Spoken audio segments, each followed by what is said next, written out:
Annual Jam. All right, let's kick things off. So I'm going to share my screen. Welcome back, everybody, to the Wellbeing webinar. Today, you have myself, as always, and Stephen. Say hello, Stephen. How you doing, guys? Okay, as always, you guys are always very respectful, but make sure you say hey in the chat box and put any questions that you have into the chat box. If that's something to do with the person you're supporting or for yourself, we're always happy to answer any questions you have. But it's always good to reflect on, what are we doing here? What's the purpose of the Healthy Living and Wellbeing program? So ultimately, we want to help the people supported to achieve the minimum health guidelines. And the areas that we're really focusing on is physical activity, nutrition, and recovery. And there are three key aspects to how we're trying to achieve that. That's the Learn to Thrive program, the Accountability Academy, and the weekly Wellbeing webinars where we are right now. And you can access all of these through the portal healthbyscience.co.uk/cargon. So I'm making a smoothie. Good for you. So the Learn to Thrive program is for you and or the person that you're supporting. We have had a lot of people calling in to ask if they can do it with the person they're supporting, and 100%. It's really, really good idea, and probably the best way to get the most from the program, in that you can reflect on your own health, but also help the person that you're supporting. And it's just like having your very own health coach and physio in your pockets. We really try and encourage you to make the most of it. And again, you can access all of that at healthbyscience.co.uk/cargon. The Accountability Academy is available to everybody, and it's small group coaching. It's relatively new, so if a lot of you might not know a lot about it at the moment. It is quite a new concept, but it's going very, very well, and we're going to be opening this up to not just the people that have completed Learn to Thrive. I need to change that point. We're actually opening up to everybody so that they can access that that sort of direct one-to-one support from the coach or physio as they go through the program. Or if you finish the program, you can access it as well. The June intake is closed, but you can register for the next month by again visiting the website. And what do you gain? The real purpose of all of this is to give Cargon staff the recognition that they deserve. We know that there's amazing things that you guys do with the people that you support, and we want to try and recognize that and promote that as much as we can. And you're going to see a few case studies coming up over the next few weeks from some amazing examples of staff who have helped the people that they support to become more active, improve their nutrition, and improve their sleep and their stress. So we just want to try and capture what you're already doing and help spread that as much as we can. If you can do this, people will recognize that when the people supported are healthier and happier, it makes work easier and more enjoyable. So although there's a time investment initially, ultimately life is better when we're healthier and happier. And the kind of mantra for the Accountability Academy is, we fail forward together, and that's why we'll succeed. Because, every call we go on, there's a mixture of failures and successes, but the long-term successes come from those setbacks and those lessons that are learnt. And ultimately, that's what success looks like. It's not linear, it's up and down. And so get involved this July. I'll put the link for the Accountability Academy into the chat box, and you can have a little look and register if you're interested. So this is a quick video from Susan, who I think is on call. Apologies, Susan, for embarrassing like this. But she had a chat with Alex, and she's going to say a few words about the Accountability Academy. So let's get that. We're recording. So yeah, Susan, can you let me know what your goal was to start off with, and then the stages you went through with it? Right. My initial goal was about getting to grips with cooking homemade meals, like from scratch. I didn't have much in the way of skill for cooking. I wasn't sure what went with what or how to do things. So I started off by signing up to one of the meals that come in the boxes. So I signed up to HelloFresh. And I think my first goal was to start 3 meals in 1 week. And over the past few weeks, I've done that. I'm cooking actually 6 out of 7.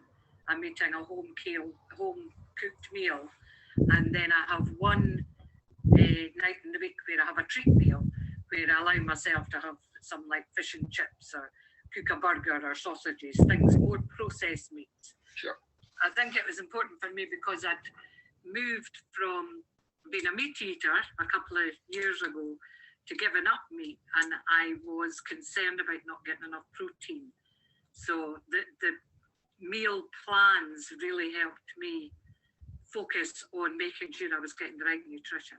Brilliant. And I guess like when we first spoke about that, the difficulty was that you found it hard to cook your own meals. You could cook, but it was almost more just the planning and the fact that it could feel like overwhelming quite a lot. Yeah.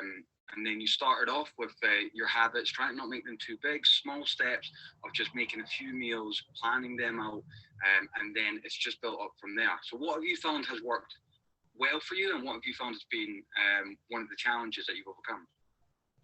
I think probably the first thing is not trying to run before you can walk, not trying to do too much at once. So like setting a couple of days for preparing meals made a difference. And I think ultimately I'm now almost planning my meals over the week. I think that's made a difference. But for me, certainly the different recipes that I'm accessing, and I find that I can get a recipe from HelloFresh, but I adapt it and I think, well, I've not got that in the cupboard. I made something the other week that was supposed to have chickpeas. I thought, I've not got chickpeas, I forgot to get them. So I put lentils in. So it gives you more of an idea of what you can use in place of things. And I find I even Google things, or how do you prepare this, or how do you do that? So I think it's upskilled me a bit.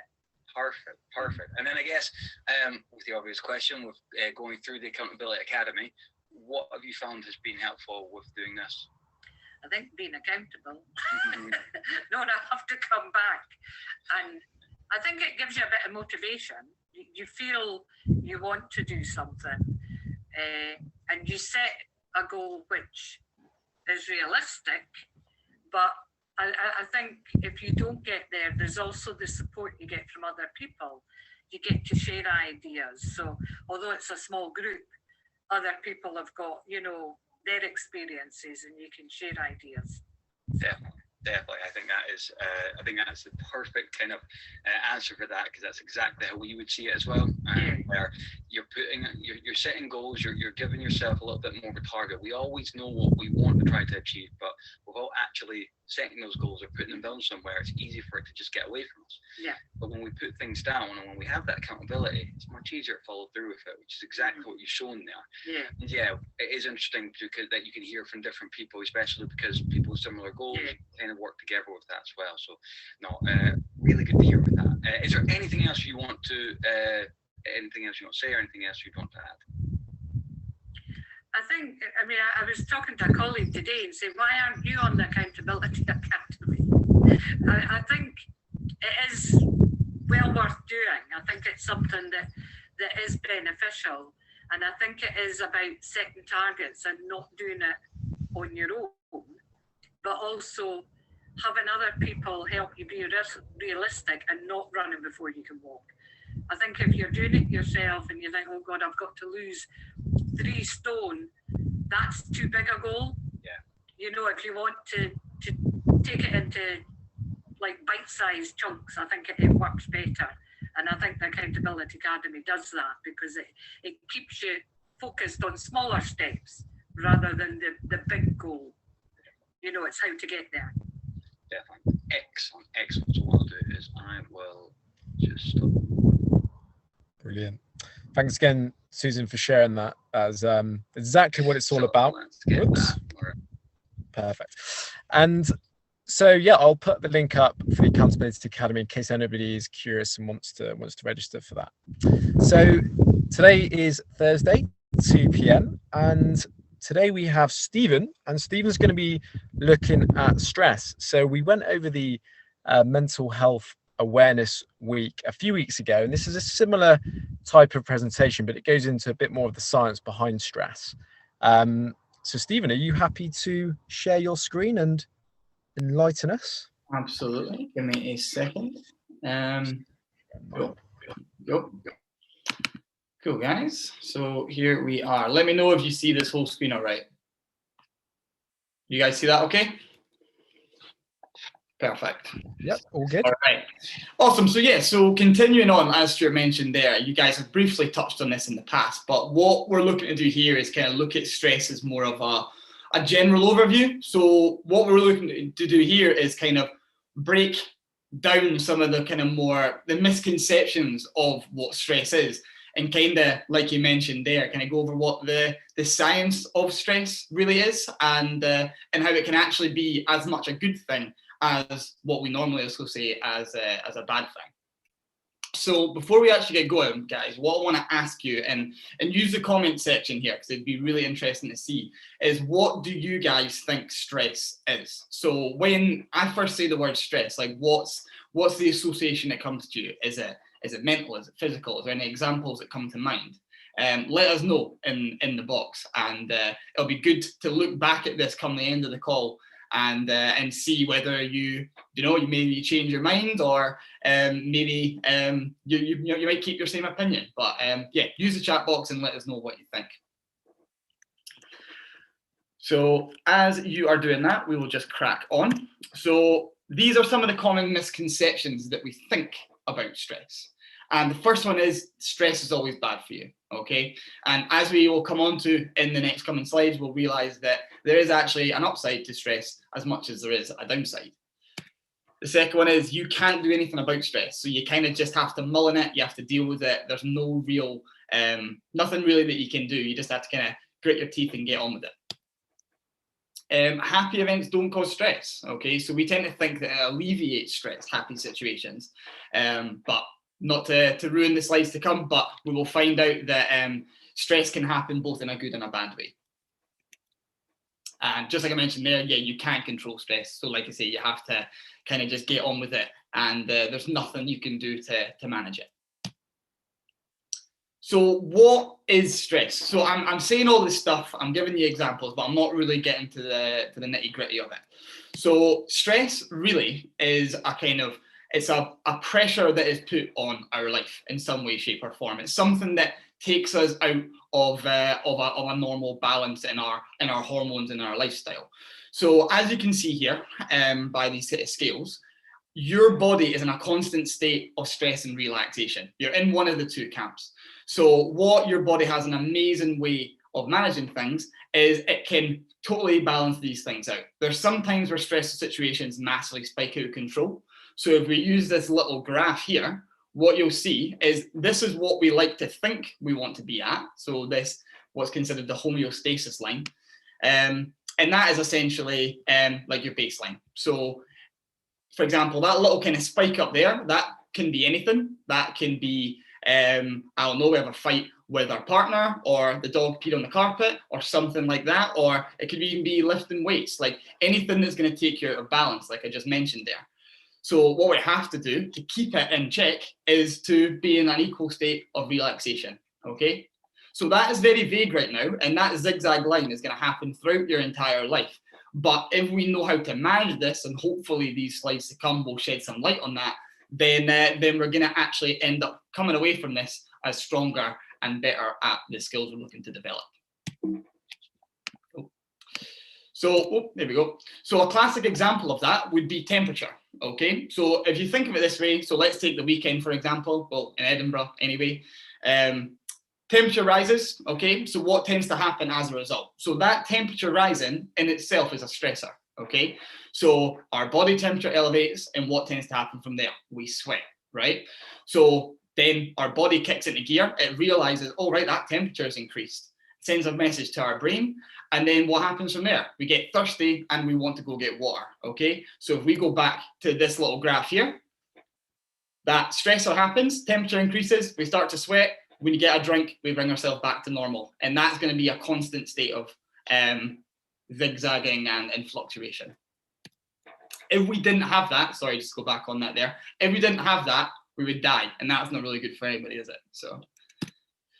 So can you guys think of any other situations that are like this? Okay, so it doesn't have to be physical, like sweating, for example. It can be a mental stressor. It can be a physical stressor. So it can be something like going to the gym and lifting weights. Anything that you think that your body automatically does without you really thinking about that deals with a stressful situation. Okay, use the comment section and use our chat box and give us some examples, and Stuart will monitor that. Yeah, so Lucy had a good point. Unpredictable things.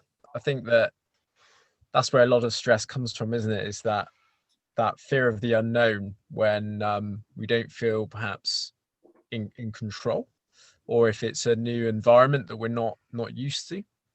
I think that's a classic example, isn't it? I remember, I'll never forget the first time I really noticed a stress response on me was when I had to do a presentation, and my legs started shaking, and I felt like it was going 100 miles an hour, and nobody noticed. But then you start getting hot and sweating. Yeah, it's amazing how that stress response happens in those weird ways, and now it doesn't happen. But that's I remember that was the first time I noticed my stress response. Yeah. Leanne Swan says parking. 100%. Is that if you hit someone or? Yeah. Yeah, absolutely. Perfect. Anybody else? Yeah, no, that's good for now. I think back to your original question in terms of what stress is. David said stress is being under pressure, so it can be good or bad. Christine said, Andrea said it's an imbalance of resources, which is interesting. Andrew, I think you're absolutely right, but often perhaps it's an imbalance of perceived resources, because psychologically we might have the resources, but if we don't think we do, that's where stress can become really fascinating in terms of your mindset and how you think of stress in particular. Christine, and then Christine said feeling anxious, that is stress, and absolutely. And I said, is that positive or negative, or perhaps both? I think would you fair to say, Stephen, that when we think of being anxious or anxiety, that's often has negative connotations, would you say? Absolutely, yeah. So I mean, if I bring this way back to went past it, this little zigzag line I was talking about here, what you normally find is if we get more anxious, it's we start breaking this line, this homeostasis line here. So what tends to happen is it actually tends to go a bit up in this direction. So that zigzag line goes away from that homeostasis line, and that's when we start to experience a lot more stress out, and like I can't remember who it was that mentioned it there, being like unknown. So normally when we actually find out what the source of that stress is, we can then balance it out with that relaxation and bring us back down to earth and homeostasis in this sense. So I'm trying not to say too much without me shoot myself in the foot for the later slides, but hopefully that makes sense. Yeah, no, absolutely. And Marie made a really good point. Cycling in traffic, 100%. There's not many people more terrifying than trying to cycle through Edinburgh. When I got my bike wheel caught in the trams one year. That was pretty horrible, especially as a bus, just where everyone was laughing at me. I didn't hit the bus, luckily, but everyone found it hilarious, which is, glad I made day. It would be funny if you got hit by a bus, would it? No, definitely not. Absolutely not. Also, she said, poor time management, which is, we cover that in the course. David said, any test or exams? Definitely, I think when we're under pressure, you know, when we're even maybe in a work scenario where we're being not judged, but maybe assessed, just to, you know, that's a fact of life that needs to happen, but it's never very comfortable being having that. The driving test is probably one we can all relate to. And Daniel had a good point. I think that a burst of adrenaline during unpredictable stress can be overwhelming, which can be mistaken as a negative effect on the body, which can be difficult for people to grab hold of and turn into a positive and flight instead of fight. Yeah, absolutely. Yeah, that's a very good point, actually. Because yeah, that's it. 9 times out of 10, we experience these these big spikes in stress when we don't really prepare for it, or we can't prepare for it. So normally you find that, right, it takes a big deal of that relaxation, that balancing act to level things out. So yeah, no, that's a really good point. Yeah. So Dimitri had is a really good point that we're going to come on to later, actually, the underlying health conditions. And that's a really good point, that if you have a disability, whether that's a physical illness or any health condition, can be a physical stressor or a mental stressor, which can make it much harder to deal with life, but lots of different situations, and it's completely unique to that person, which is why person-centered care is obviously the gold standard. But also finances, worries, and pain. 100%, pain is a huge stressor, and they're often interlinked in that, you know, stress, finances, pain, it's very difficult to separate them all, and they all go into that cup that we'll come on to later. Yeah, all fit in that bucket, don't they? So brilliant. Right, do you want to crack on? We got anything else? No, absolutely. Yeah, go for it. Perfect. All right, cool. So go into it in a bit more detail, guys. So all those examples were perfect, okay? And one that I like to use quite a lot is something as simple as walking to the shops, okay? So you're probably thinking that going to the shops isn't all that stressful, but on a kind of a micro dose level, the activity of actually having to move to the shops is considered a stress response. So once again, your brain kicks into gear. It's like, right, I need to take myself to the shops. So what happens? Okay. So first thing first, brain goes, right, I need to move. So increased blood flow to the legs has to happen. Okay. Then from there, as we're moving, okay, so considering we were in a rested position, heart rate starts to elevate. The more we move, the more our heart rate starts to elevate. Blood flow to the arms reduces, okay? So it's very rare we walk to the shops on our hands. If you do, please send us a video because that would be amazing to watch. But regardless, blood flow to the non-used areas of the body, they tend to be shuttled elsewhere, i.e. to the legs. And then all these other little things work alongside. So hormone response, we tend to feel less hungry.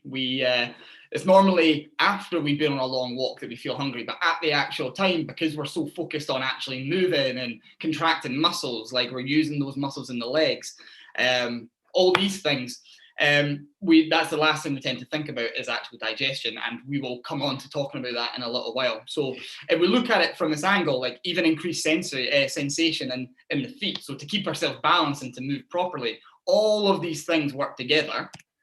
And that's just from literally walking to the shops. We don't even think about it, all right? Your body does all this automatically without even thinking. So it's quite incredible, really, what the human body is capable of, even though we think it's such a minuscule thing. Another example, and this is briefly touching on the mental stress side of things, is if you're halfway to the shops and you think, did I leave the oven on? Did I lock the front door? Like these sort of things. So this is a mental stressor.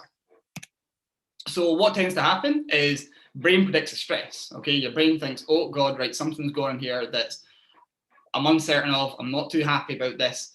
And what tends to happen there is the heart rate increases. Okay, so the heart rate doesn't really know what it's reacting to, but it's going to increase because it perceives a stress. Okay, then from there, just like we mentioned in the physical stress, all these things happen, okay? So either blood reduces or increases to the arms, reduces or increases to the legs, muscles contract. So if it's, for example, a work stress, say an email came in that you're not a big fan of, or you aren't too sure about, it's not common, or it's pretty common even, to start noticing you clench your jaw a lot more, okay? So this is where we start to grit teeth and weird things like that, that we normally think, oh, right, I don't really know what that is, but that's a stress response in itself.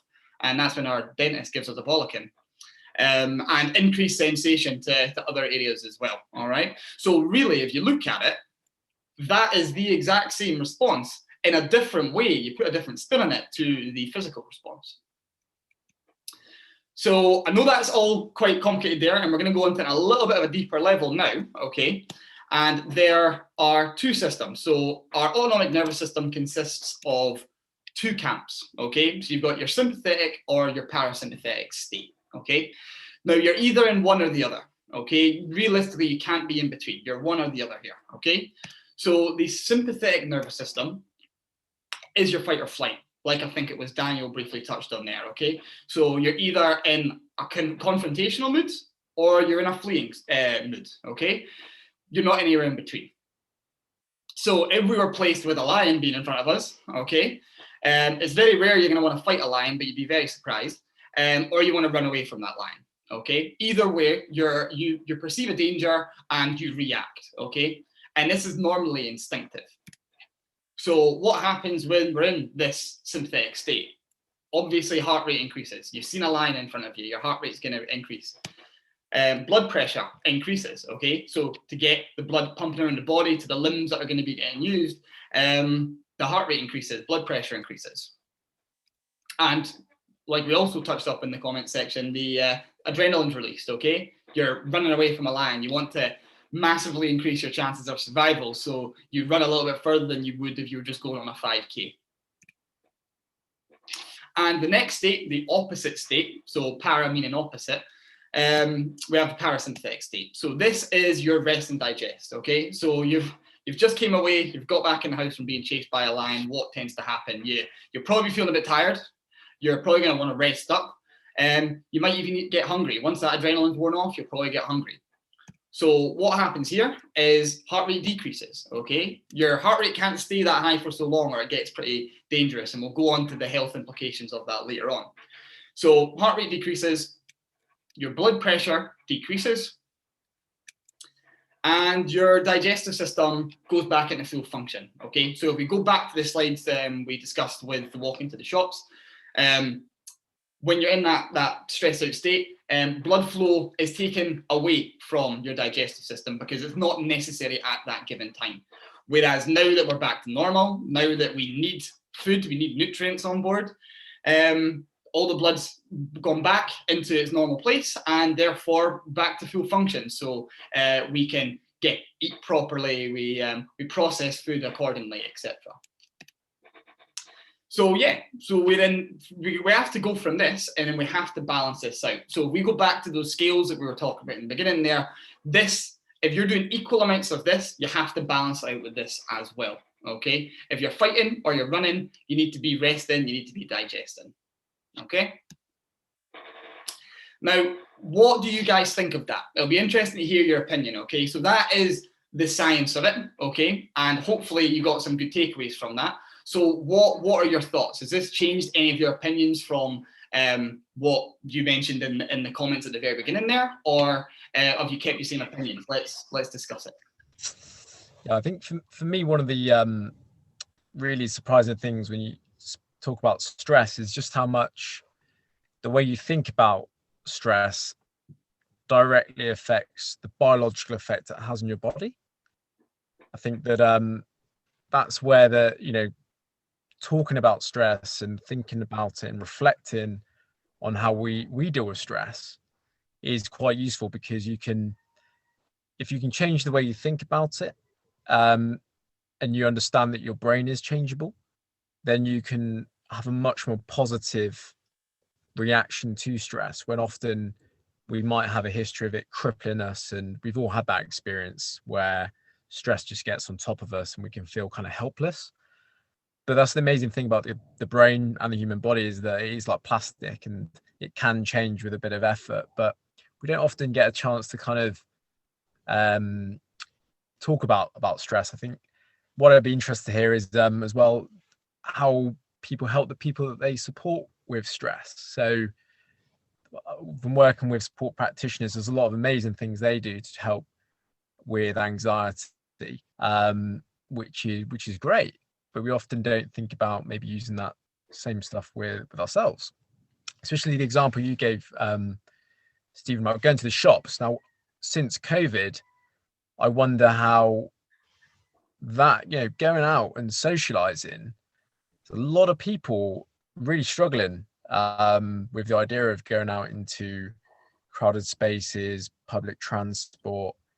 The world has changed quite massively, and it's all to do with really there is a virus going on, obviously, so there's a huge intervention there, but the way we think about things has changed as well because of how we've been there and social isolation.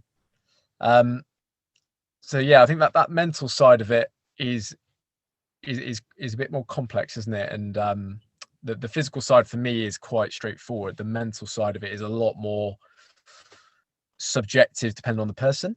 Yeah, absolutely. Like it is. Like the brain is a very confusing thing, and we still don't fully understand everything about it because everyone's brain's different. But yeah, absolutely. Because we look at it from this angle of like you lift a weight up, you get tired, you have to relax. Like that is so straightforward. Whereas what you'll normally find is when we experience a stress response, but we don't really know, your body's not got a way, or we don't fully understand why our body reacts in that way.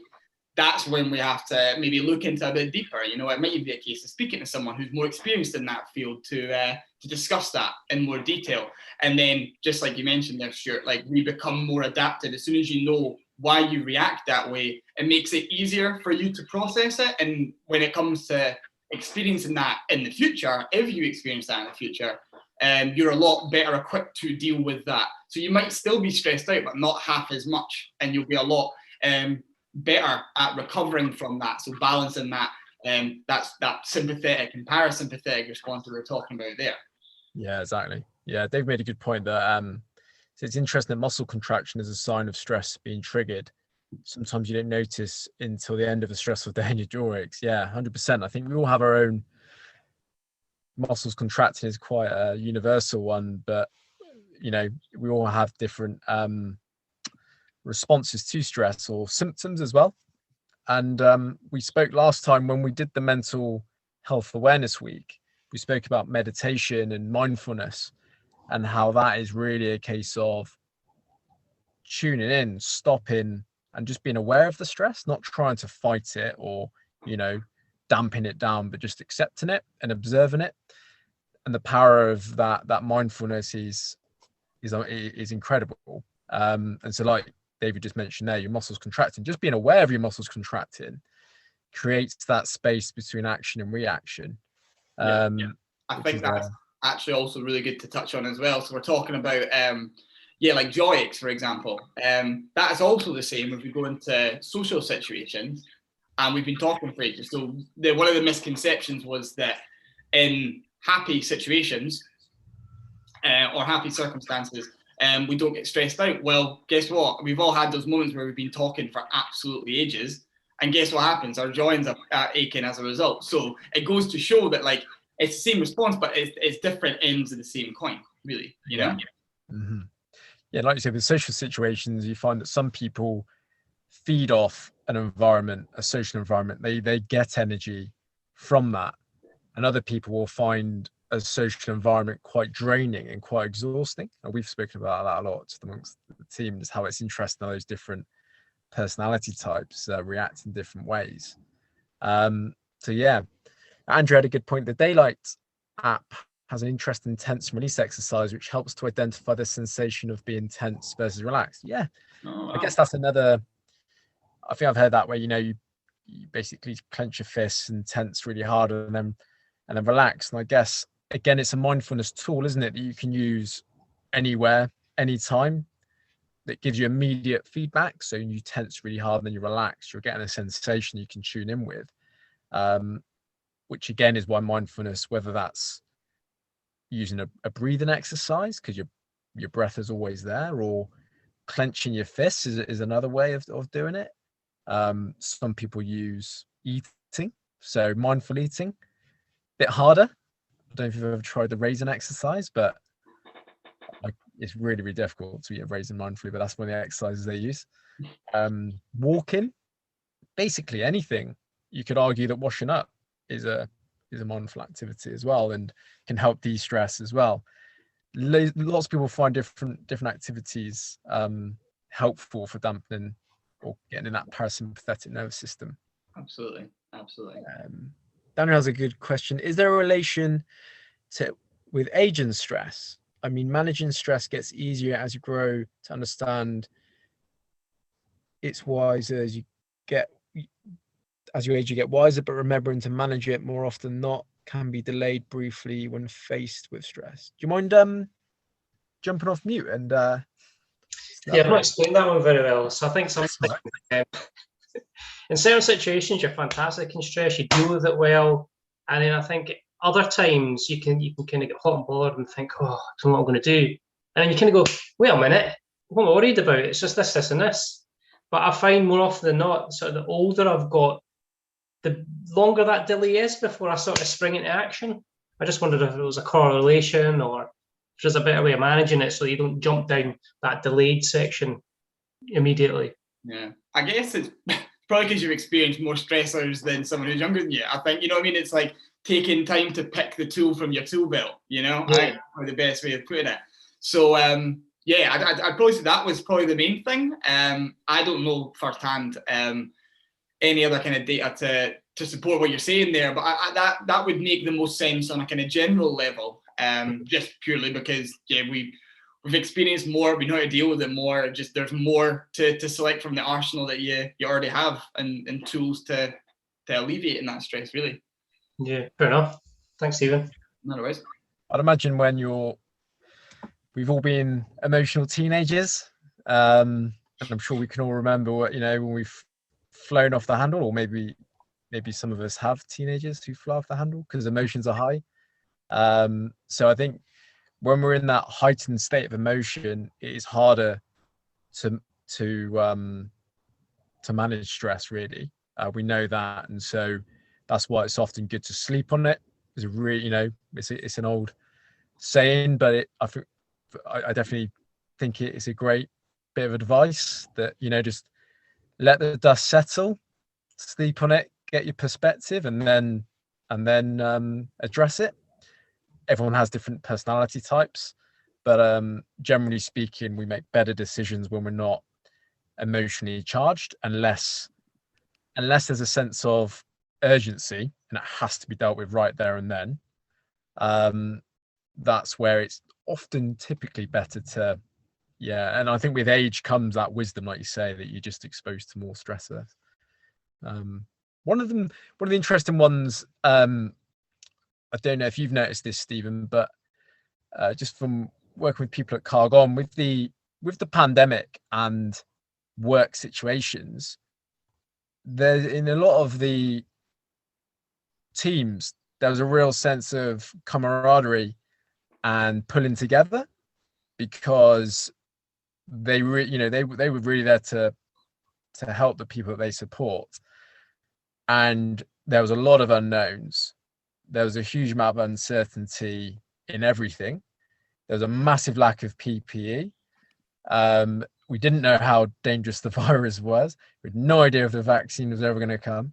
There was a point where stress was, you know, huge, but actually, rather than just, you know, panicking, there was a real sense of urgency, from what I can tell, really pulled a lot of people together and actually made a lot of teams perform really well. And they mentioned how they became, you know, closer to their colleagues, and they actually enjoyed work a lot because they felt they were making a huge impact, because they knew how huge a situation this was.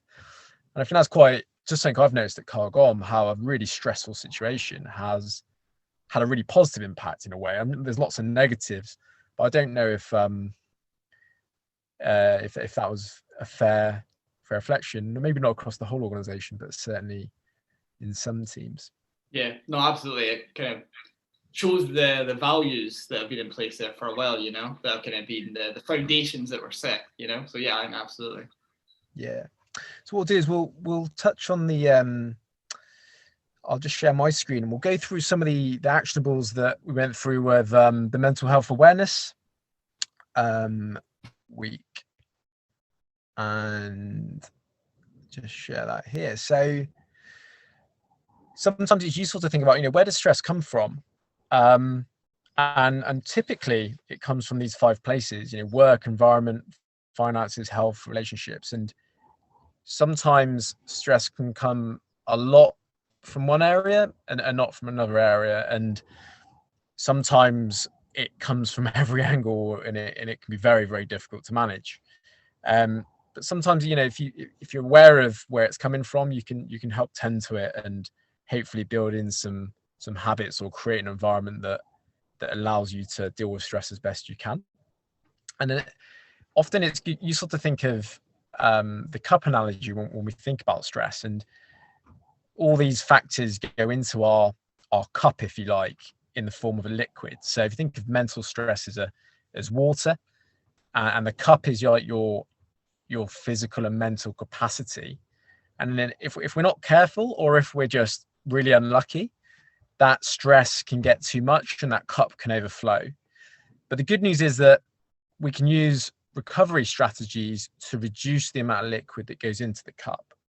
And these are the stress recovery strategies. Now, they're simple 10-minute tasks that you would use to tap into your parasympathetic nervous system, like Stephen was talking about. And we know these have been studied to death, that they improve your control, your decision making, and they reduce your blood pressure as well and reduce stress. And the most common one that people would use is mindfulness, going for a walk, catching up with a friend, reading a book, listening to music. It's very individual. And there are some unhealthier ones as well, such as, you know, alcohol, smoking, too much telly. Now, telly is a good recovery strategy, but binge watching it is often not ideal. Or too much social media, again, can be a bit of a negative recovery tool that we might use that actually doesn't give us more energy, actually depletes our mental capacity. So the key is that it all counts, and just taking 10 minutes throughout the day has a huge impact on your ability to manage what goes into that cup and make sure that we stay on top of things as best we can, so that even if life does happen and life punches you in the face, that we've got the capacity to deal with that as best we can. And if we do that, then we know that we grow over time, that your mental capacity can actually improve if we're able to, you know, stress is going to happen. If you have a rewarding job like that you do at Cargon, the stress is there from life and what you do. With that recovery comes growth. If we don't get that recovery, it's easy to become depleted, and our mental capacity and physical capacity can reduce. Okay, so they're the actionable take homes there. It's always an interesting one, isn't it, Steve? With stress, even just doing these presentations. That's it. I know, honestly, yeah, I could use so many examples from previous presentations. If you're at the last one that I done, I think that'd be a prime example of the differences between preparation and not so prepared. No, it's good. No, good preparation, but sometimes everyone's exactly the same in that respect. It's just practicing. Absolutely. But really, really good, guys. I think if anyone has any questions, fire them in the chat box.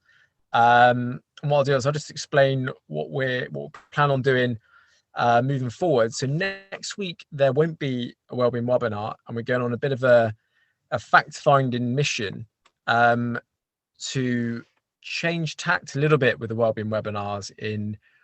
We want to try and help you guys solve the problems for the people that you support, and if you want to, for yourselves as well. So these problems could relate to motivation, how do you motivate people? So the absolute holy grail is motivation. How do you get it? How do you keep it? How do you keep it going longer term? How can we help people to get more steps? How can we help people to eat more fruit and vegetables? There's loads of really, really good examples already in Cargom. So we're going on a bit of a mission to find what people are already doing, and trying to give them the recognition that they deserve and share these stories, because it's only by sharing these stories that we can all learn from each other's experiences. And so I think while we've been talking around topics, I think it'd be nice to get into the nuts and bolts of what actually works for actually solving problems in real life. And we've got some actionables, but I think it's time that we start to look at individual examples and case studies of that, so people can start to reflect and learn from those real life examples, and hopefully relate to it and apply that to their own work or their own health and well-being. So hopefully that makes sense. And if we don't have any more questions, then we might be very kind and give you all an early lunch, unless there's anything else you want to add, Stephen. No, I wouldn't say so. Yeah, it'd be good to see what you guys think of all that. But otherwise, yeah, hopefully there was a good few takeaways from this, and hopefully you enjoyed. Yeah, perfect. So we'll leave it there. If you guys have any other questions, you can always remember to always email us if you have any questions at all. Sign up for the Accountability Academy if you're interested. We've got plenty of people on that at the moment, but it'd be great to fill those up. We've put on 9 classes now, and there's capacity for 4 in each. So first come, first serve, and if you're lucky, you might even get some one-to-one training like Mandy. Hit the absolute gold dust there. So thanks a lot for turning up, guys. Email us any questions that you have. Otherwise, we'll catch up with you very soon, and we'll communicate via email when the next webinar is on and what the topic will be. Right, cool. Hey, thanks, guys. Thank you. Thanks. See you later.